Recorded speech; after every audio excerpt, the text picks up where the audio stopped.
Hello, everyone. We are live. We are reading tonight Lesson 4, None to Change But Self. Oh, this is going to be great.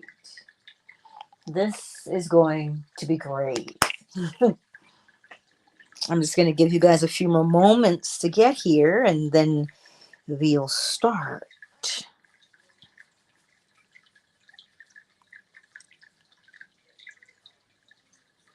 Yes, it is good to see everyone. Marjorie! Well, Marjorie, I know you're here. Let us begin. Lesson 4. No one to change but self. May I just take a minute to clarify what was said last night? A lady felt from what I said last night that I am anti one nation. I do hope that I am not anti any nation, race, or belief. If perchance I used a nation, it was only to illustrate a point. What I tried to tell you was this: we become what we contemplate. For it is the nature of love, as it is the nature of hate, to change us into the likeness of that which we contemplate. Last night I simply read a news item to show you that when we think we can destroy our image by breaking the mirror, we are only fooling ourselves. When through war or revolution, we destroy titles which to us represent arrogance and greed, we become in time the embodiment of that which we thought we had destroyed. So today the people who thought they destroyed the tyrants are themselves that which they thought they had destroyed. That I may not be misunderstood, let me again lay the foundation of this principle. Consciousness is the one and only reality. We are incapable of seeing other than the contents of our own consciousness. Therefore, hate betrays us in the hour of victory and condemns us to be that which we condemn. All conquest results in an exchange of characteristics, so that conquerors become like the conquered foe. We hate others for the evil which is in ourselves. Races, nations, and religious groups have lived for centuries in intimate hostility, and it is the nature of hatred, as it is the nature of love, to change us into the likeness of that which we contemplate. Nations act toward other nations as their own citizens act toward each other. When slavery exists in a state and that nation attacks another, it is with intent to enslave. When there is a fierce economic competition between citizen and citizen, then in war with another nation, the object of the war is to destroy the trade of the enemy. Wars of domination are brought about by the will of those who within a state are dominant over the fortunes of the rest. We radiate the world that surrounds us by the intensity of our imagination and feeling. But in this third dimensional world of ours, time beats slowly. And so we do not always observe the relationship of the visible world to our inner nature. Now, that is really what I meant. I thought I had said it, that I may not be misunderstood. That is my principle. You and I can contemplate an ideal and become it by falling in love with it. On the other hand, we can contemplate something we heartily dislike, and by condemning it, we will become it. But because of the slowness of time in this three-dimensional world, when we do, we become what we contemplated. We have forgotten that formerly we set out to worship or destroy it. Tonight's lesson is the capstone of the Bible, so do give me your attention. The most important question asked in the Bible will be found in the 16th chapter of the Gospel of St. Matthew. As you will know, All of the Bible's stories are your stories. Its characters live only in the mind of man. They have no reference at all to any person who lived in time and space or to any event that ever occurred upon earth. The drama related in Matthew takes place in this manner. Jesus turns to his disciples and asks them, "Who do men say that I, the Son of Man, am?" Matthew 6:13. And they said, "Some say that you are John the Baptist, some Elias, and others Jeremiah or one of the prophets." He saith unto them, "But whom do ye say that I am?" And Simon Peter answered and said, "Thou art the Christ, the Son of the living God." And Jesus answered and said unto him, "Blessed art thou, Simon Bar-Jonah, for flesh and blood hath not revealed it unto thee, but my Father which is in heaven. And I say also unto thee that thou art Peter, and upon this rock I will build my church." Matthew 16:14 through 18. Jesus turning to his disciples is man turning to his disciplined mind in self-contemplation. Cyber, you ask yourself the question, Baba, whom do men say that I am? In our language, I wonder what men think of me. You answer, some say John come again, some say Elias, others say Jeremiah, and still others a prophet of old come again. It is very flattering to be told that you are or that you resemble the great men of the past, but enlightened reason is not enslaved by public opinion. It is only concerned with the truth, so it asks itself another question. But whom say ye that I am? In other words, who am I? If I am bold enough to assume that I am Christ Jesus, the answer will come back. Thou art Christ Jesus. Then I can assume it and feel it and boldly live it. I will say to myself, flesh and blood could not have told me this, but my Father which is in heaven revealed it unto me. Then I make this concept of self the rock on which I establish my church, my world. If ye believe not that I am he, ye shall die in your sins. John 8:24. Because consciousness is the only reality, I must assume that I am already that which I desire to be. If I do not believe that I am already what I want to be, then I remain as I am and I die in this limitation. Man is always looking for some prop on which to lean. He's always looking for some excuse to justify failure. This revelation gives man no excuse for failure. His concept of himself is the cause of all the circumstances of his life. All changes must first come from within himself. And if he does not change on the outside, it is because he has not changed within. But man does not like to feel that he is solely responsible for the conditions of his life. From that time, many of his disciples went back and walked no more with him. Then said Jesus unto the 12, Will ye also go away? Then Simon Peter answered him, Lord, to whom shall we go? Thou hast the words of eternal life. John 6:66 through 68. I may not like what I have just heard, that I must turn to my own consciousness as to the only reality, the only foundation on which all phenomena can be explained. It was easier living when I could blame another.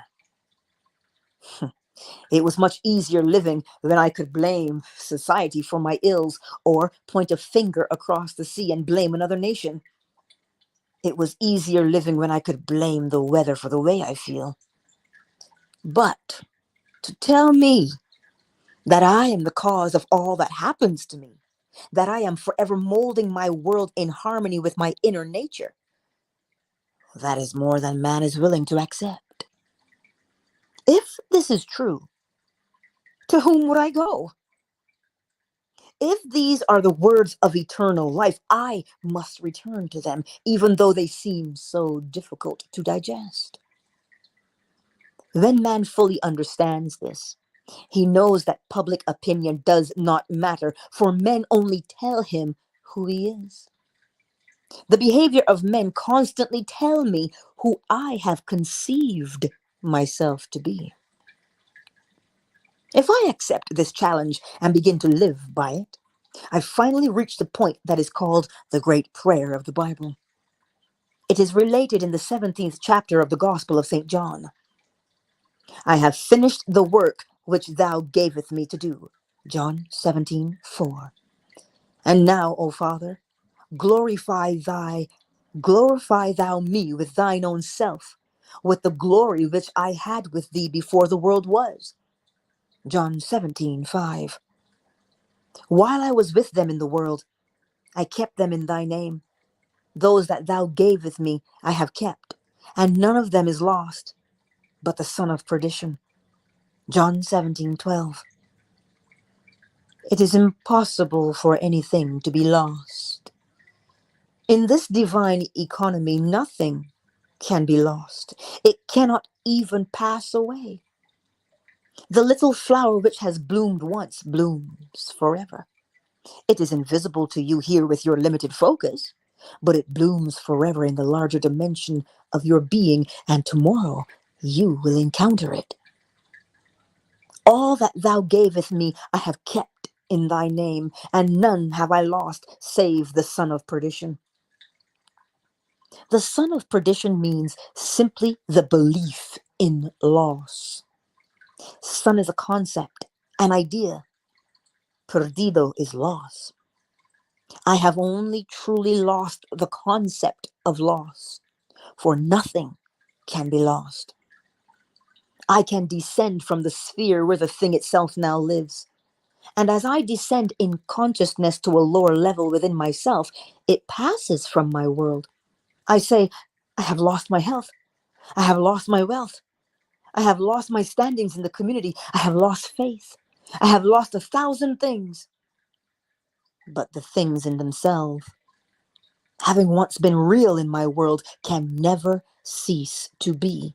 They never become unreal with the passage of time. I, by my descent in consciousness to a lower level, cause these things to disappear from my sight. And I say, they have gone. They are finished as far as my world goes.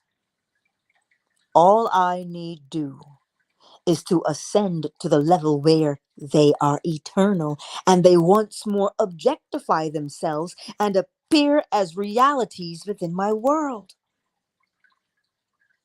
The crux of the whole 17th chapter of the Gospel of St. John is found in the 19th verse. And for their sake I sanctify myself, that they also might be sanctified through the truth. Heretofore I thought I could change others through effort. Now I know I cannot change another unless I first change myself, stepping with faith. To change another within my world, I must first change my concept of that other. And to do it best, I change my concept of self. For it was the concept I held of self that made me see others as I did. Had I a noble, dignified concept of myself, I never could have seen the unlovely in others. Ooh.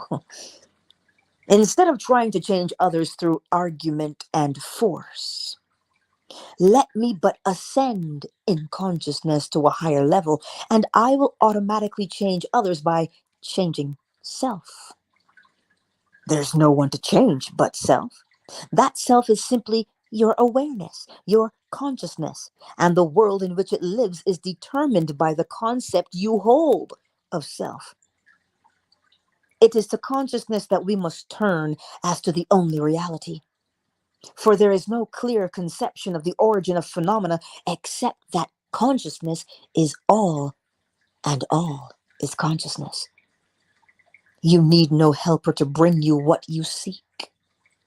Do not for 1 second believe that I am advocating escape from reality when I ask you to simply assume you are now the man or the lady that you want to be.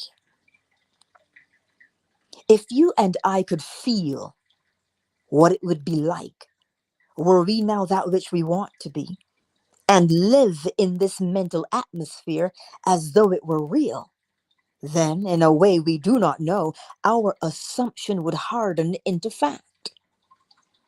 This is all we need do in order to ascend to the level where our assumption is already an objective, concrete reality.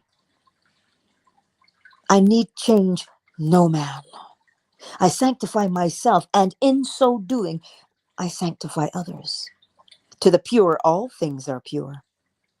There is nothing unclean of itself, but to him that esteemeth anything to be unclean, to him it is unclean. Romans 14:14. There is nothing in itself unclean, but you, by your concept of self, see things either clean or unclean. I and my Father are one. John 10:30. If I do not the works of my Father, believe me not. But if I do, though ye believeth not me, believe the works, that ye may know and believe that the Father is in me and I in him. John 10:37-38. He made himself one with God, and thought it not strange or robbery to do the works of God. You always bear fruit in harmony with what you are. You always bear fruit in harmony with what you are. It is the most natural thing in the world for a pear tree to bear pears, an apple tree to bear apples, and for man to mold the circumstances of his life in harmony with his inner nature. I am the vine, ye are the branches. John 15:5. A branch has no life save it be rooted in the vine. All I need do to change the fruit is to change the vine. You have no life in my world save that I am conscious of you. You are rooted in me, and like fruit, you bear witness of the vine that I am. There is no reality in the world other than your consciousness. Although you may now seem to be what you do not want to be, all you need do to change it and to prove the change by circumstances in your world is to quietly assume that you are that which you now want to be. And in a way you do not know, you will become it. There is no other way to change this world. I am the way. My I amness, my consciousness is the way by which I change my world. As I change my concept of self, I change my world. When men and women help or hinder us, they only play the part that we, by our concept of self, wrote for them, and they play it automatically. They must play the parts they are playing because we are what we are.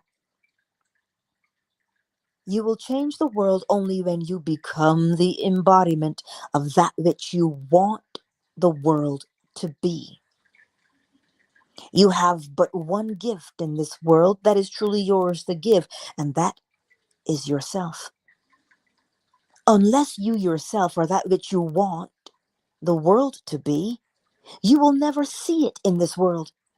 Except ye believe not that I am he, ye shall die in your sins. John 8:24. Do you know that no two in this room live in the same world? We are going home to different worlds tonight. We close our doors on entirely different worlds. We rise tomorrow and go to work, where we meet each other and meet others, but we live in different mental worlds, different physical worlds. I can only give what I am. I have no other gift to give. If I want the world to be perfect, and who does not? I have failed only because I did not know that I could never see it perfect until I myself become perfect. If I am not perfect, I cannot see perfection. But the day that I become it, I beautify my world because I see it through my own eyes. Unto the pure, all things are pure. Titus 1:15. No two here can tell me that you have heard the same message any one night. The one thing that you must do is hear what I say through that which you are. It must be filtered through your prejudices, your superstitions, and your concept of self. Whatever you are, it must come through that and be colored by what you are. If you are disturbed and you would like me to be something other than what I appear to be, then you must be that which you want to be. We must become the thing that we want others to be, or we will never see them be it. Your consciousness, my consciousness, is the only true foundation in the world. This is that which is called Peter in the Bible, not a man. This faithfulness that cannot turn to anyone, that cannot be flattered when you are told by men, you are John, come again. Well, that is very flattering to be told that you're John the Baptist come again, or the great prophet Elias, or Jeremiah. Then I deafen my ears to this very flattery, this little bit of news men would give me, and I ask myself, but honestly, who am I? If I can deny the limitations of my birth, my environment, and the belief that I am but an extension of my family tree, and feel within myself that I am Christ, and sustain this assumption until it takes a central place and forms the habitual center of my energy, I will do the works attributed to Jesus. Without thought or effort, I will mold a world in harmony with that perfection which I have assumed and feel springing up within me. Let me say it again. If I can deny the limitations of my birth, my environment, and the belief that I am but an extension of my family tree, and feel within myself that I am Christ, and sustain this assumption until it takes a central place and forms the habitual center of my energy, I will do the works attributed to Jesus. Without thought or effort, I will mold a world in harmony with that perfection which I have assumed and feel springing within me. When I open the eyes of the blind, unstop the ears of the deaf, give joy for mourning and beauty for ashes, then, and only then, have I truly established this vine deep within. That is what I would automatically do were I truly conscious of being Christ. It is said of this presence, he proved that he was Christ by his works. Our ordinary alterations of consciousness, as we pass from one state to another, are not transformations, because each of them is so rapidly succeeded by another in the reverse direction. But whenever our assumption grows so stable as to definitely expel its rivals, then that central habitual concept defines our character and is a true transformation. Whenever our assumption grows so stable as to definitely expel its rivals, then that central habitual concept defines our character and is a true transformation. Jesus, or enlightened reason, saw nothing unclean in the woman taken in adultery. He said to her, hath no man condemned thee? John 8:10. She said, no man, Lord. And Jesus said unto her, neither do I condemn thee. Go and sin no more. John 8:11. No matter what is brought before the presence of beauty, it only sees beauty. Jesus was so completely identified with the lovely that he was incapable of seeing the unlovely. When you and I really become conscious of being Christ, we too will strengthen the arms of the withered and resurrect the dead hopes of men. We will do all the things that we could not do when we felt ourselves limited by our family tree. It is a bold step and should not be taken lightly, because to do it is to die.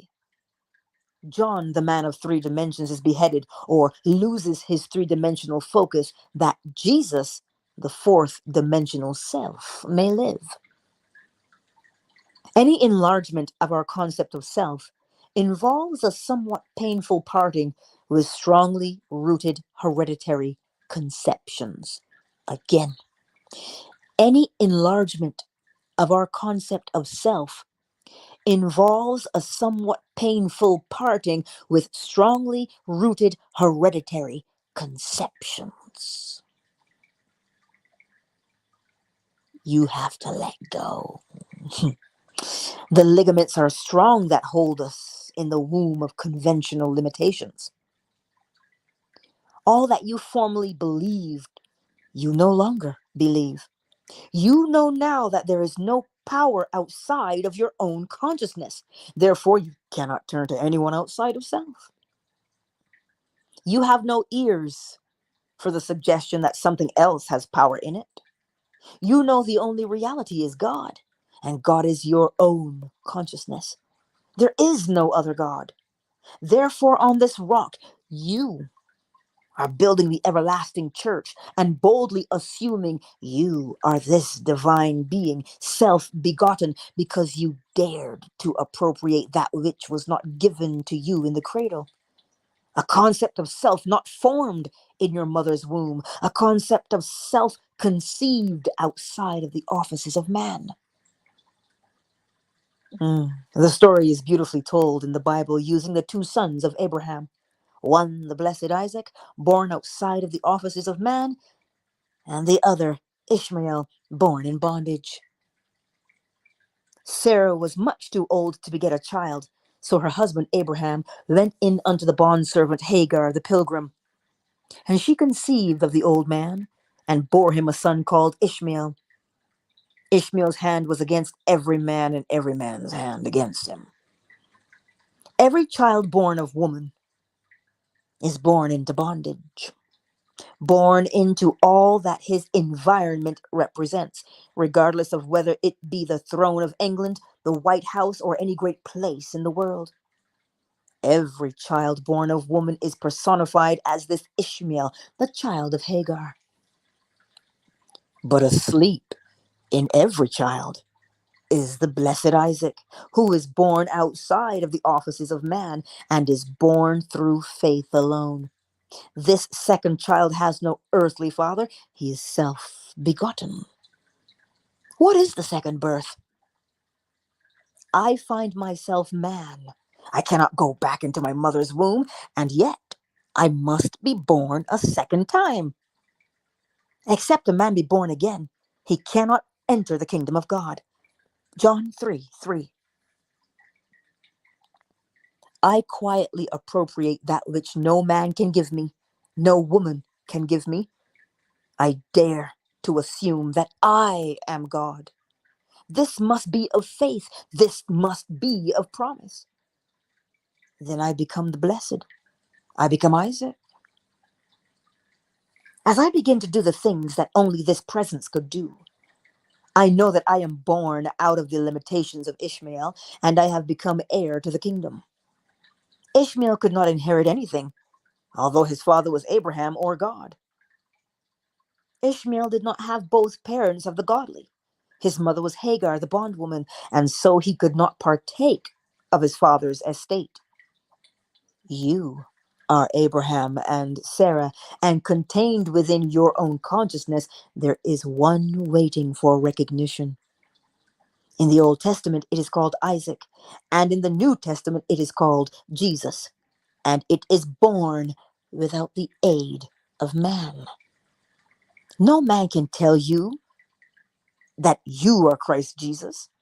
No man can tell you and convince you that you are God. You must toy with the idea and wonder what it would be like to be God. No clear conception of the origin of phenomena is possible except that consciousness is all and all is consciousness. Nothing can be evolved from man that was not potentially involved in his nature.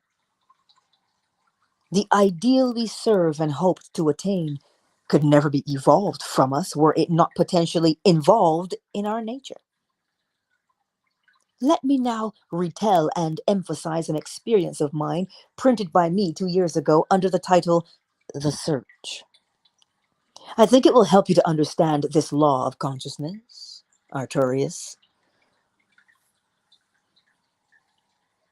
and show you that you have no one to change but self, for you are incapable of seeing other than the contents of your own consciousness.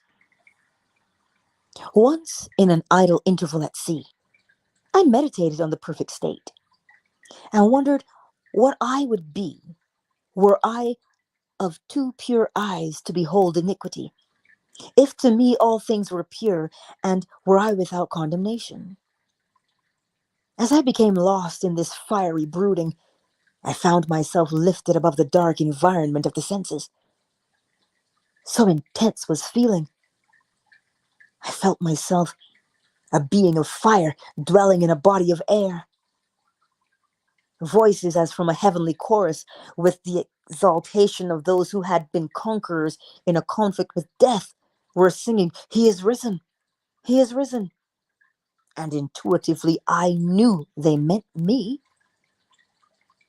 Then I seemed to be walking in the night. I soon came upon a scene that might have been the ancient pool of Bethesda. For in this place lay a great multitude of impotent folk, blind, halt, withered, waiting not for the moving of the waters as tradition, but waiting for me.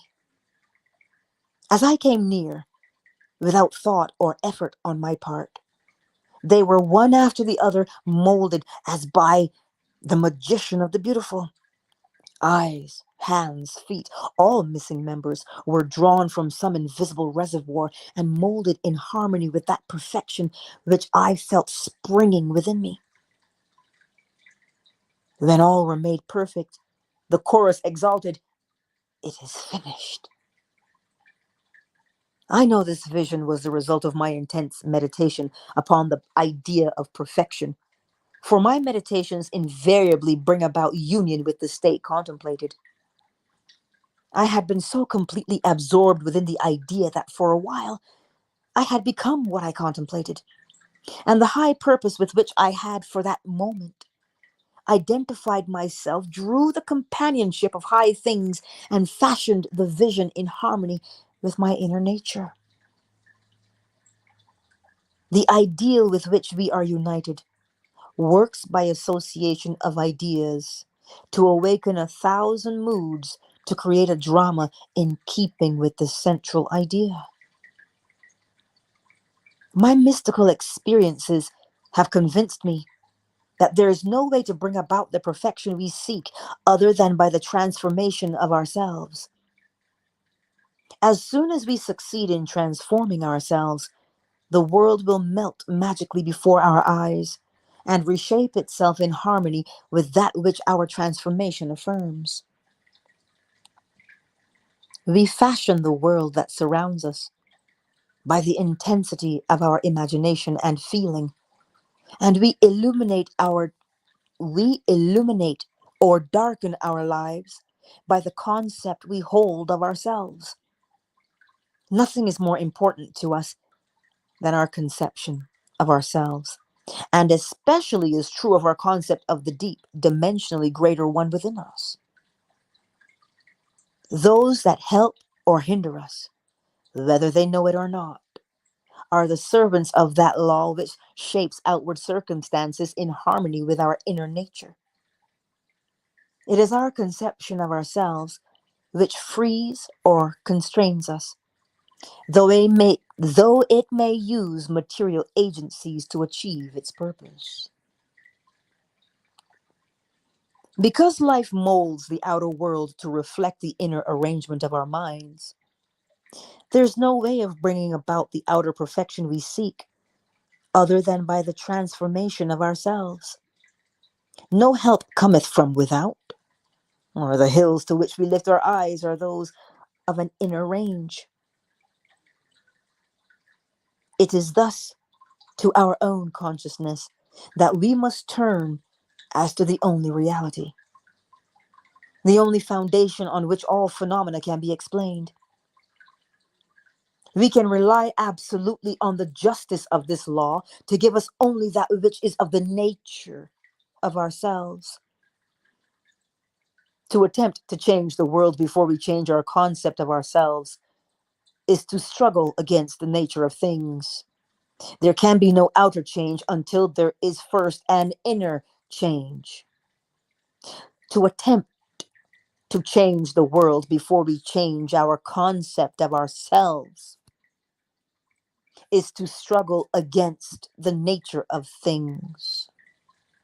There can be no outer change until there is first an inner change, as within, so without.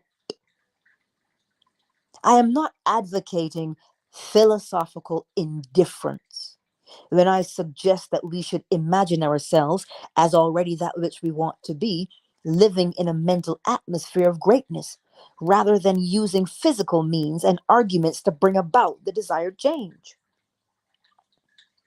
Everything we do, unaccompanied by a change of consciousness, is but futile readjustment of surfaces. However we toil or struggle, we can receive no more than our concept of self affirm. To protest against anything which happens to us is to protest against the law of our being and our rulership over our own destiny. The circumstances of my life are too closely related to my conception of myself not to have been formed by my own spirit from some dimensionally larger storehouse of my being. If there is pain to me in these happenings, I should look within myself for the cause. For I am moved here and there and made to live in a world in harmony with my concept of myself. If we would become as emotionally aroused over our ideas as we become over our dislikes, we would ascend to the plane of our ideal as easily as we now descend to the level of our hates. Huh?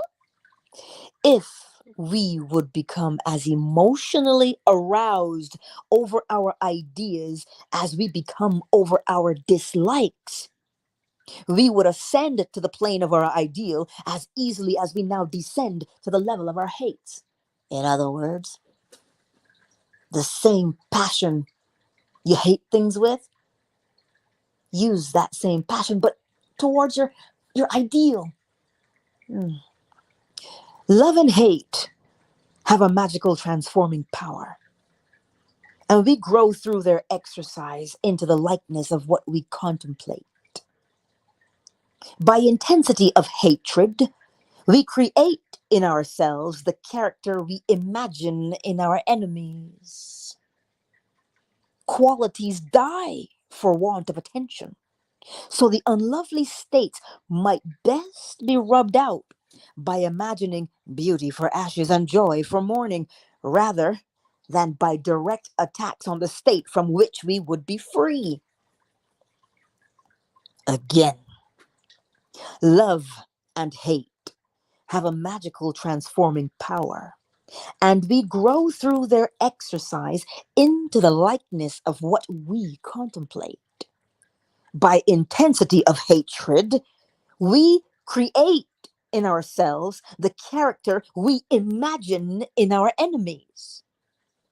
Qualities die for want of attention. So the unlovely states might best be rubbed out by imagining beauty for ashes and joy for mourning, rather than by direct attacks on the state from which we would be free. Don't fight against it, change it in your mind, is what he's saying. Whatsoever things are lovely and of good report, think on these things, for we become that which we are on rapport. We become that which we are on rapport. Things that enrapture us, we become it. There's nothing to change but our concept of self. As soon as we succeed in transforming self, our world will dissolve and reshape itself in harmony with that which our change affirms. Shh. Sorry.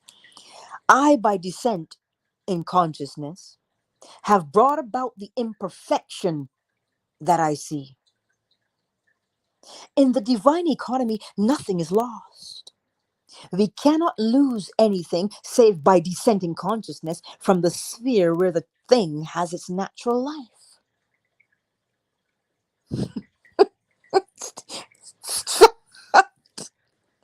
Stop. You guys are bad. And now, O Father, glorify thou me with thine own self, with the glory which I had with thee before the world was. John 17:5. As I ascend in consciousness, the power and the glory that was mine return to me, and I too will say, I have finished the work thou gavest me to do.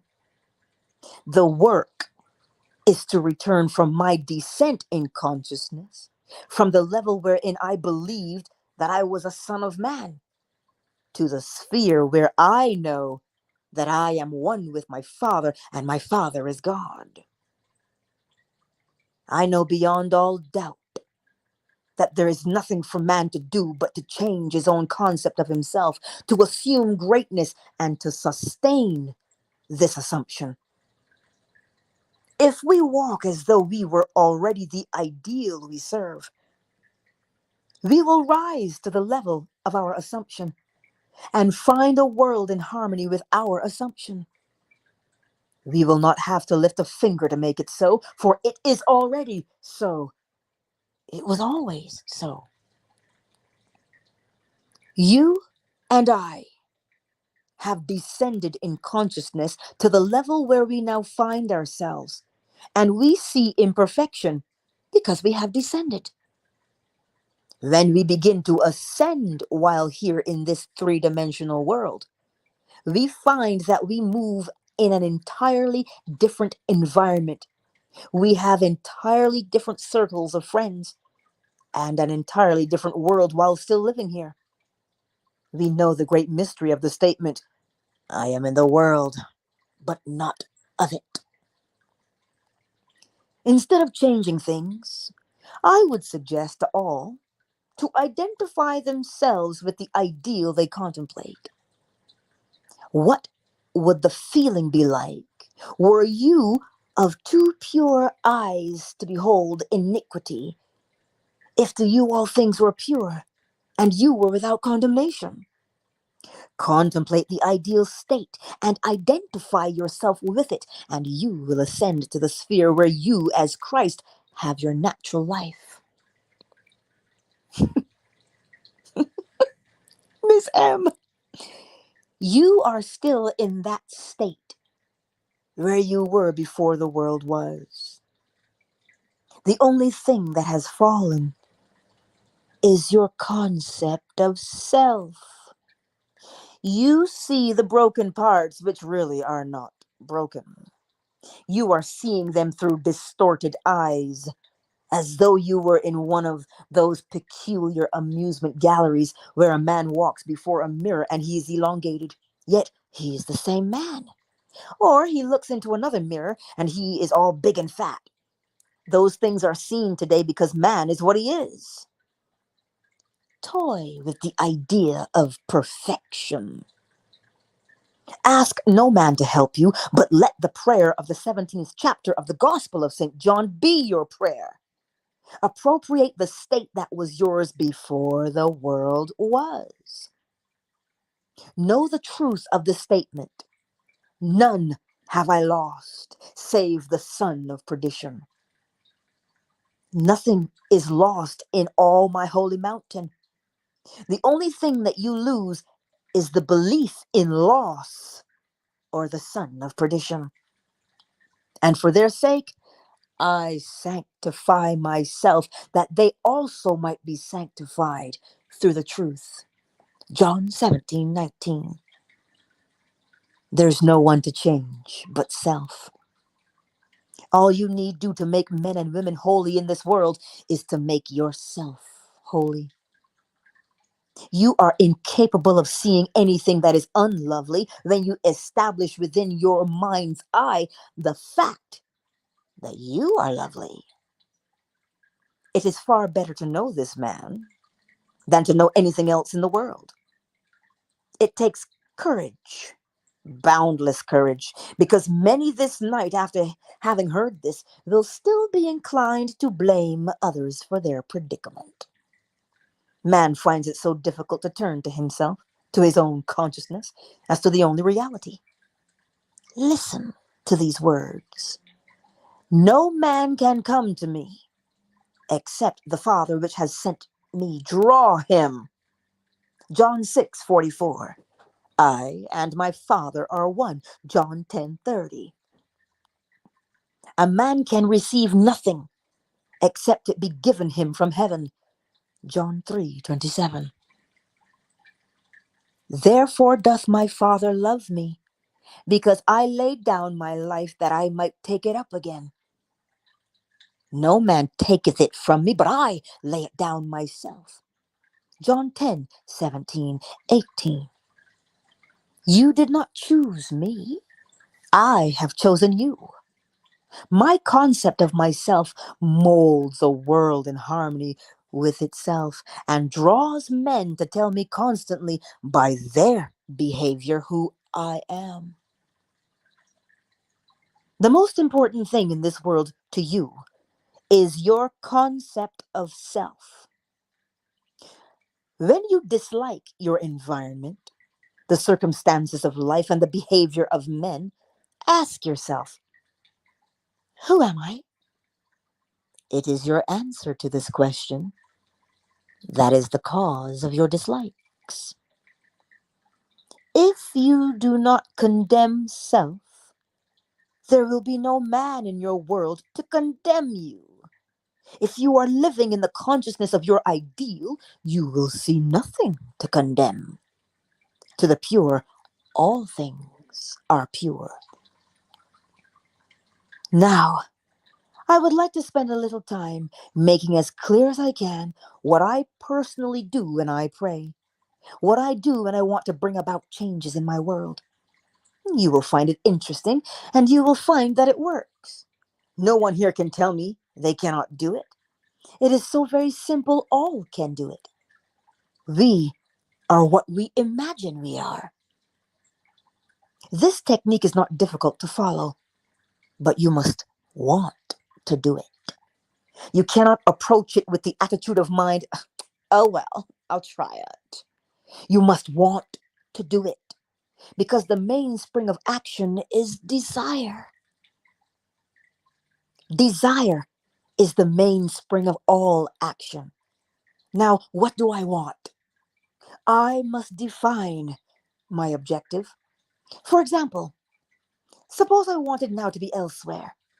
This very moment, I really desire to be elsewhere. I need not go through the door. I need not sit down. I need not do I need do nothing but stand just where I am, and with my eyes closed, assume that I am actually standing where I desire to be. Then I remain in this state until it has the feeling of reality.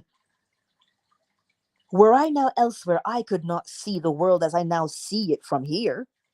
The world changes in its relationship to me as I change my position in space. So I stand right here, close my eyes, and imagine I am seeing what I would see were I there. I remain in it long enough to feel it, to be real.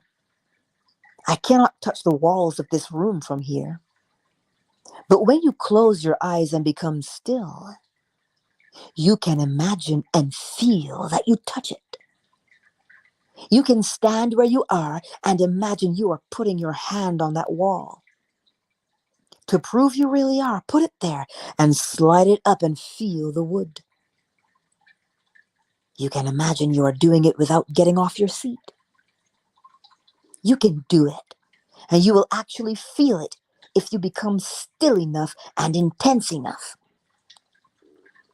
I stand where I am, and I allow the world that I want to see and to enter physically to come before me as though I were there now.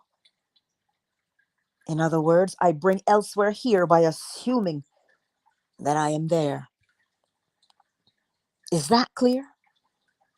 I let it come up.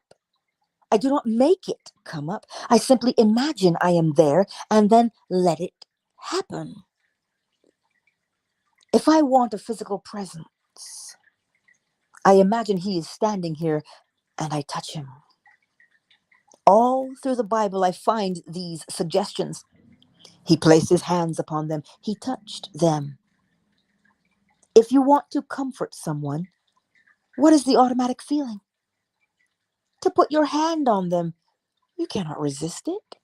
You meet a friend and the hand goes out automatically. You either shake hands or put your hand on his shoulder. Suppose you were now to meet a friend that you have not seen for a year and he is a friend of whom you are very fond. What would you do? You would embrace him, wouldn't you? Or you would put your hand upon him. In your imagination, bring him close enough to put your hand upon him and feel him to be solidly real. Restrict the action to just that. You will be amazed at what happens. From then on, things begin to move. Your dimensionally greater self will inspire in all the ideas and actions necessary to bring you into physical contact. It works that way. Every day, I put myself into the drowsy state. It is a very easy thing to do, but habit is a strange thing in man's world. It is not law, but habit acts as though it were the most compelling law in the world. We are creatures of habit. If you create an interval every day into which you put yourself into the drowsy state, say at 3 o'clock in the afternoon, do you know at that moment every day you will feel drowsy? You try it for 1 week and see if I'm not right. You sit down for the purpose of creating a state akin to sleep, as though you were sleepy, but do not push the drowsiness too far, just far enough to relax and leave you in control of the direction of your thoughts. You try it for 1 week, and every day at that hour, no matter what you are doing, you will hardly be able to keep your eyes open. If you know the hour when you will be free, you can create it. I would not suggest that you do it lightly, because you will feel very, very sleepy, and you may not want to. I have another way of praying. In this case, I always sit down, and I find the most comfortable armchair imaginable, or I lie flat on my back and relax completely. Make yourself comfortable.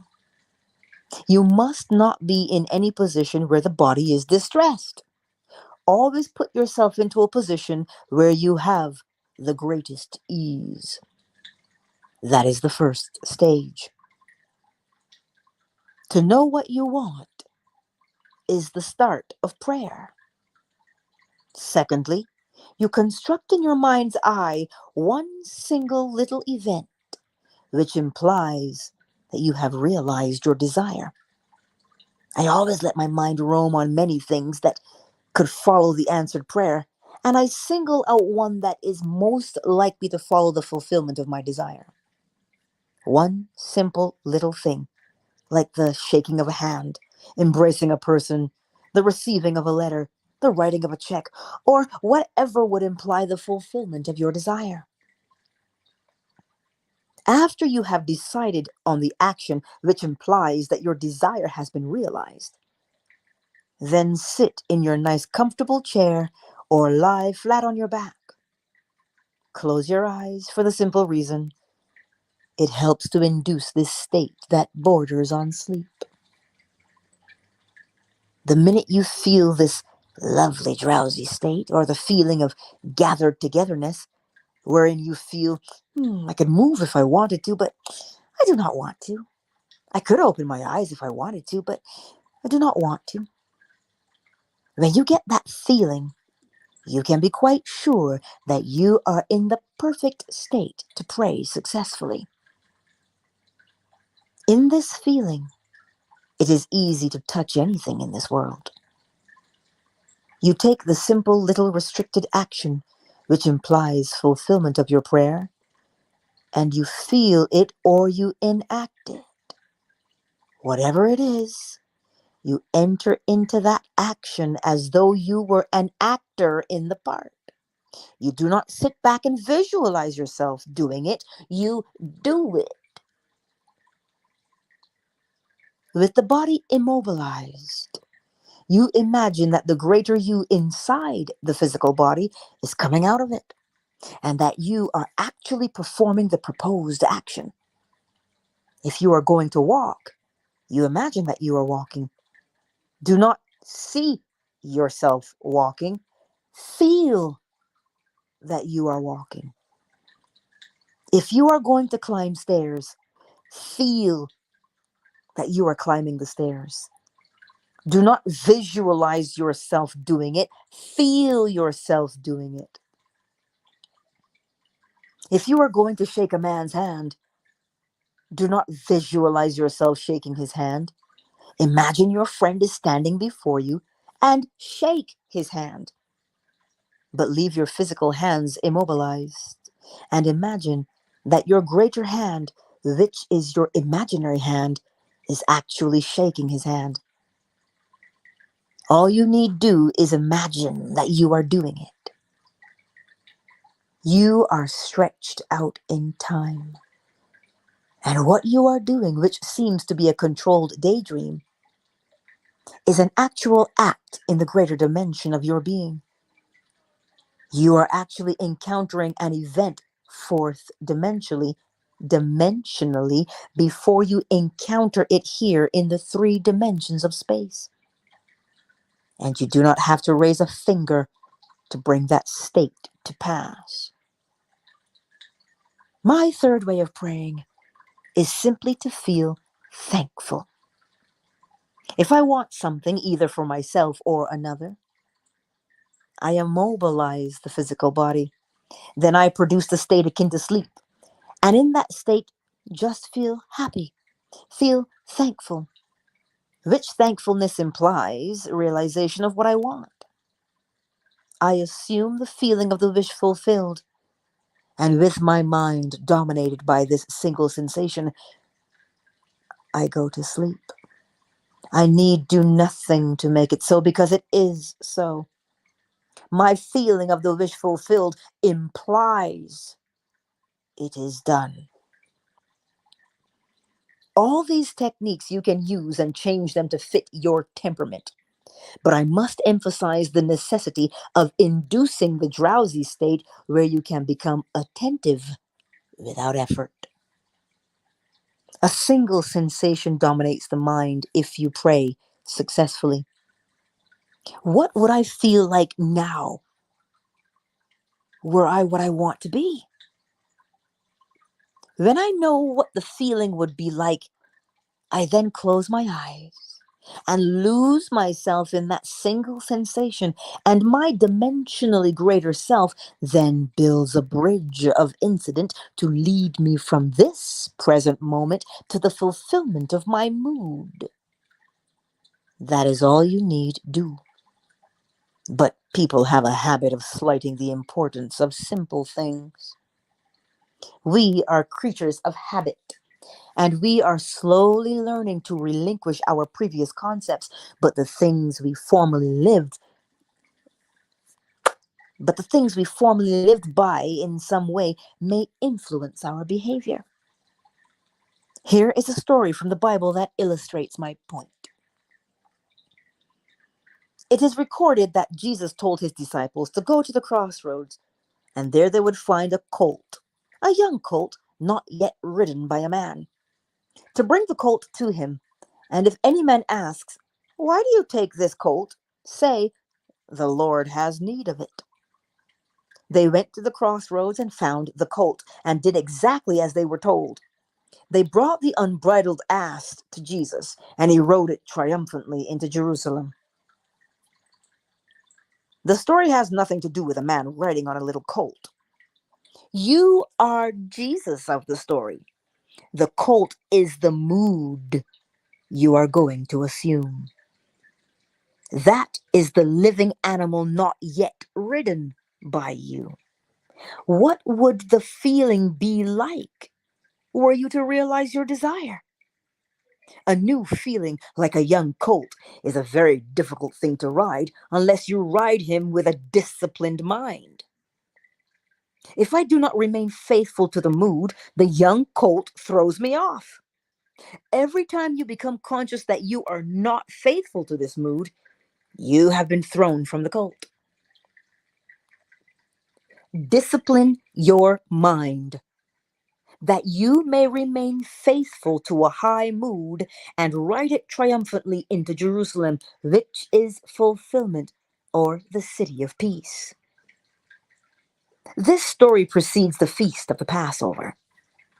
If we would pass from our present state into that of our ideal, we must assume that we are already that which we desire to be and remain faithful to our assumption, for we must keep a high mood if we would walk with the highest.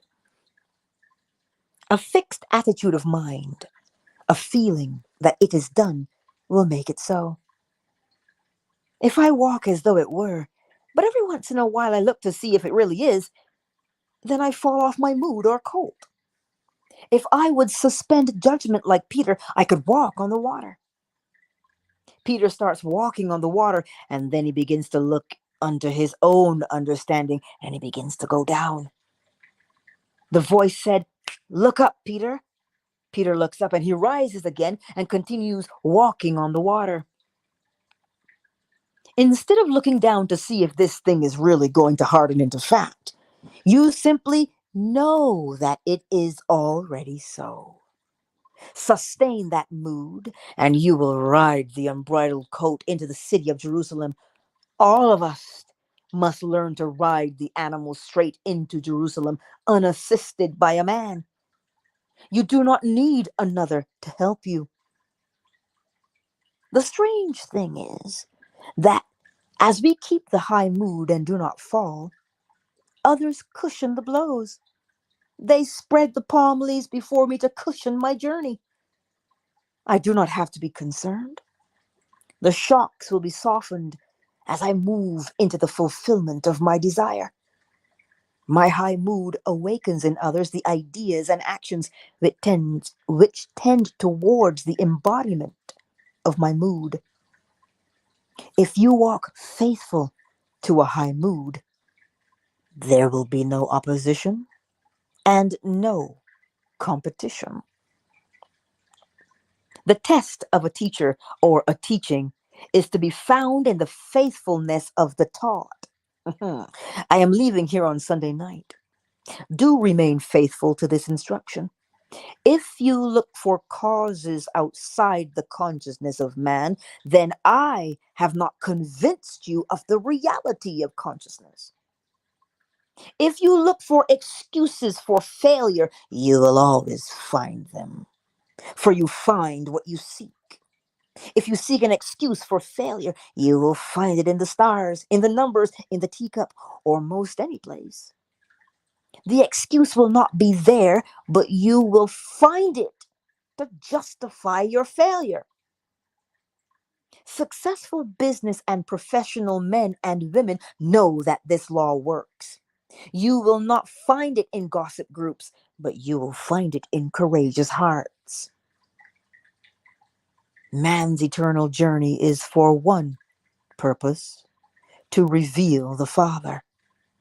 He comes to make visible his Father, and his Father is made visible in all the lovely things of this world. All the things that are lovely, that are of good report, ride these things, and have no time for the unlovely in this world, regardless of what it is. Remain faithful to the knowledge that your consciousness, your I amness, your awareness of being aware of the only reality. It is the rock on which all phenomena can be explained. There is no explanation outside of that. I know of no clear conception of the origin of phenomena save that consciousness is all and all is consciousness. That which you seek is already housed within you. Were it not now within you, eternity could not evolve it. No time stretch would be long enough to evolve what is not potentially involved in you. You simply let it into being by assuming that it is already visible in your world and remaining faithful to your assumption. It will harden into fact. Your Father has unnumbered ways of revealing your assumption. Fix this in your mind and always remember: an assumption, though false, if sustained, will harden into fact. You and your Father are one, and your Father is everything that was, is, and will be. Therefore, that which you seek, you already are. It can never be so far off as even to be near, for nearness implies separation. The great Pascal said, "You never would have sought me had you not already found me." What you now desire, you already have, and you seek it only because you have already found it. You found it in the form of desire. It is just as real in the form of desire as it is going to be to your bodily organs. You are already that which you seek, and you have no one to change but self in order to express it. There concludes lesson 4, none to change but the self. Whew. I don't know about y'all, but I have been moved. I have been moved by that, and allegedly so has my girl. She's been moved too, over here keeping a ruckus. But listen, my beautiful friends.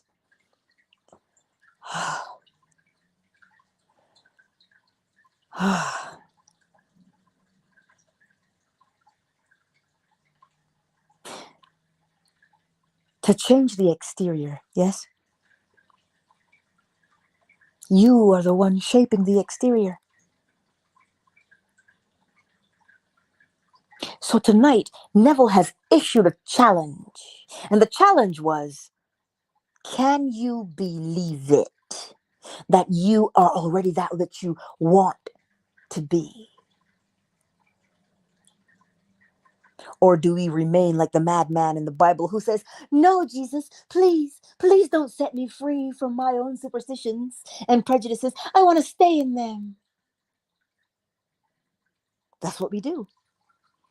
But you are being called to relinquish those things because they are a weight that hold you down. But I shall not be preaching this night.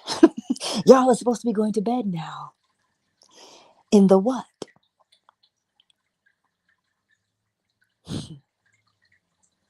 What you now desire, you already have. And you seek it only because you have already found it. You found it in the form of desire.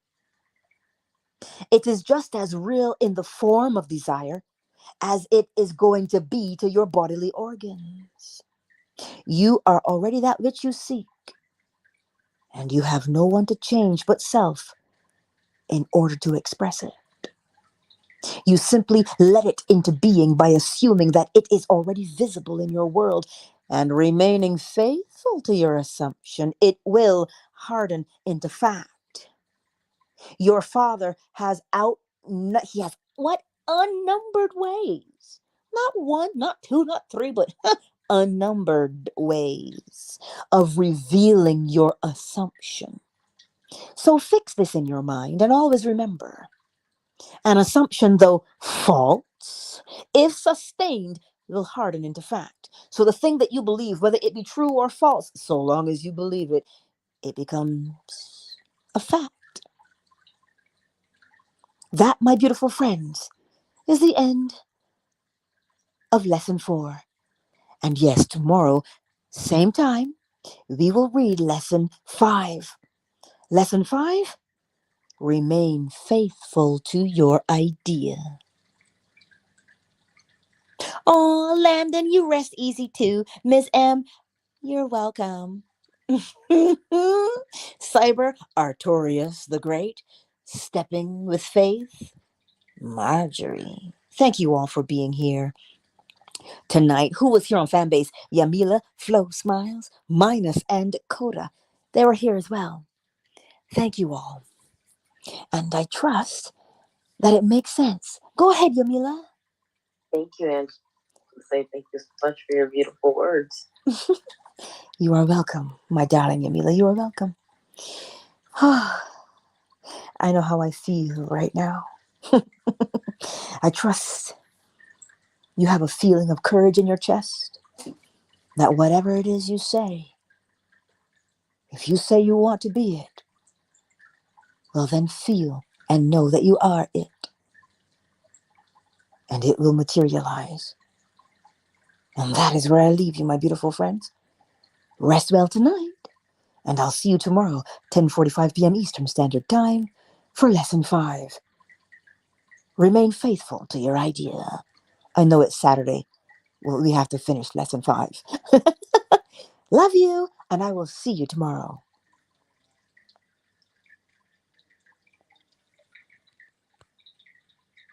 Bless you, Angel. Night.